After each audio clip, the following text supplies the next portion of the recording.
What if we said race isn't real? That it's an idea built by people? That's the subject of Entertaining Race, Performing Blackness in America, the latest book by bestselling author Michael Eric Dyson. In it, Dyson explores why we still entertain the idea of race, even though he says it doesn't exist. He also looks at how people, including black sports icons, musicians, politicians, and everyday Americans, all play a role in shaping that identity. In his own words, Michael Eric Dyson shares how the early ideas of being black in America were born and what that means for today. On slave ships and plantations, the largest forced migration in world history shaped the act of performance into a tool of survival and defiance. In freedom, entertainment offered black artists a measure of independence.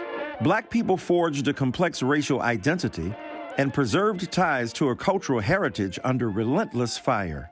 In America, whiteness is seen as inherently valid, while blacks must produce in each generation fresh evidence of our intelligence and humanity. I can't breathe! Contemporary black performance carries the weight of this history in both exceptional and everyday expressions. If you fall in love with Van Gogh or the music of Coltrane and realize that that was created by a human being, just like you, no more human, no less. Michael Eric Dyson joins us right now. Good morning. How you doing? Good morning. It's good to be here. Good to see all of you. Good to see you. Now, let's jump right into it. In your title, it's Entertaining Race, and you use this in two separate ways. Right. Can you explain that? I'm hanging out with these rappers too much, getting these double and triple on time. Blame it on Jay-Z. So, first of all, black people, as I've said from the very beginning, have had to entertain for white America. That's on the slave ship, on the plantation. Sing us a good song, sing us a good Negro spiritual. So we've had to entertain. Then we've had to entertain the idea of race. Whether our kids are selling water or lemonade and somebody stops them at Starbucks, we're asked to perform and to entertain. But we also have to be entertaining about how we speak about race. It can't be the old tried and true ways. People come up with new ways and challenges, and we have to be entertaining. And we've been an entertaining race. Louis Armstrong, Maya Angelou, Oprah Winfrey, Gayle King, these iconic figures, and now Nate Burleson joins them as well. These iconic figures who have had to perform different roles, different aspects. LeBron James on the court, LeBron James off the court. He's a performer in both. He's shooting a jump shot, but he's also making sure that we get the right shot at an opportunity in America. That's what we've got to talk about, and that's what I talk about in this book. Yeah, but you open the book with a very jarring story. But 1792, right. You said a white man of privilege kills a 15-year-old girl because she refused to entertain. What is the point you're making? Yeah, I'd never heard of this story. Yes, ma'am. It's a remarkable story. And this young enslaved girl, had been infected with a venereal disease by the doctor who examined her because she was his prey. She gets on board. The captain, dances the slaves. They often did that to keep them in shape, but also to titillate the white figures on board. And she was sick and couldn't do it. She couldn't perform. And he whipped her, hung her upside down, one leg, with a loincloth on her, and whipped her to death. And it came out in court when they took him to court for killing her and another young lady that she refused to perform. That is a metaphor for black people. We have had to perform as if our lives depended on it. So yes, we're smiling.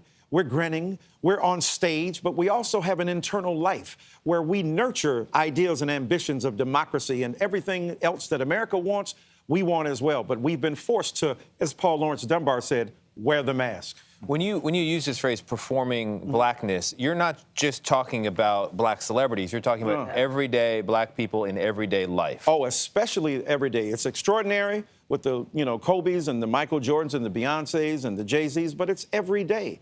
Black people at their work. That's your hair? Is it real?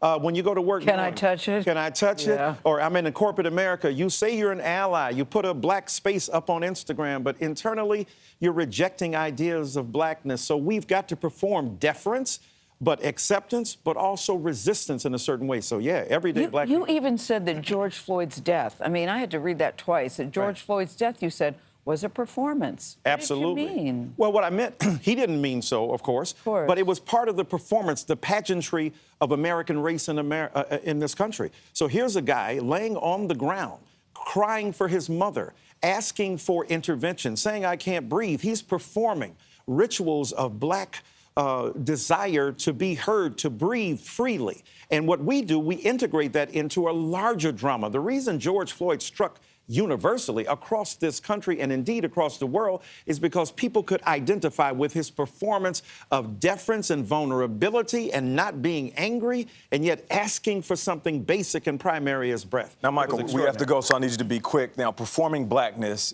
it can be a great thing. Right. What is your message to those individuals that might be in the sports space, entertainment, that have the money, that have the power of influence, but they don't use it to pass it forward or help lift somebody up into the position that they are in?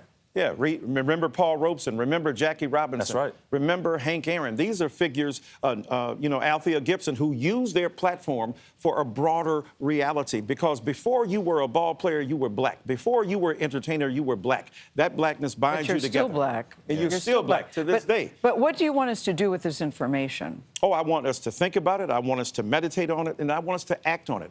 Be more sensitive. Be more understanding. Understand the roles that people have to play and the roles that white brothers and sisters and other non-black people play. We're all involved in it. It's Shakespearean. All the world's a stage. We're players on it. And get interested in the history. I mean, Americans love their history, right? Yeah. But not the controversial aspects of it. Selectively, we live in what Gore Vidal called the United States of amnesia. So we like some stuff. America's obsessed with reproducing Confederate plays, but when it comes to 1619 or blackness or ideas, not so much. I'm confused. Either you like history or you don't. Like all of the history, because we all are part of American history. Michael, you are the best. I appreciate you. Thank you, my so brother. much. Entertaining Race is on sale now. It's 500 pages, a lot to think about.